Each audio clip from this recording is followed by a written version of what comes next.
Bird flu చేయబట్టి chicken sales డమాల్న పడిపోయినాయి కదా. చికెన్ తినకుండా ఉండమంటే ఉంటారు కానీ మొత్తానికి మొత్తమే నీసు కౌసు ముట్టకుండా ఉండు మానవులతోటి అయ్యే పనేనా? ఇక చూసుకో, మేకల రేట్లు మొగిలికెక్కినాయి, గొర్రెల రేట్లు అందకుండా గుట్టలెక్కుతున్నాయి.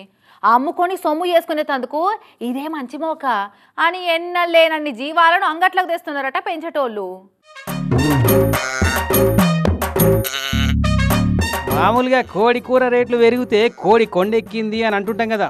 ఇక ఇప్పుడు మేకలు మేఘాలు ఎక్కినాయనో మొగులు ఎక్కినాయనో అనాలి కావచ్చు.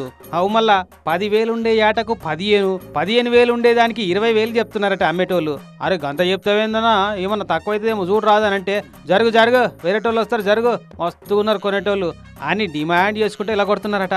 ఈరోజు సంతలో మేక 8,000 చేసి మేక 13,000, 10,000 చేసింది 15,000. మేక కొందామన్నా మేక కొనడానికి కూడా లేదు. గోల్డ్ పోవడం వల్ల మేకల రేటు కూడా పెరిగిపోయింది. సంతలో కూడా 12,000 ఇస్తలేదు. తూర్పుగోదావరి జిల్లా గోకవరం సంతల గిట్ట నడుస్తున్నాయి జీవాల బేరాలు. అసలే పెళ్లిళ్ల సీజన్ ఆయ్, అందులో ఇంకా బర్డ్ ఫ్లూ దెబ్బ గట్టిగా పడ్డ తూర్పుగోదావరి జిల్లానాయ్.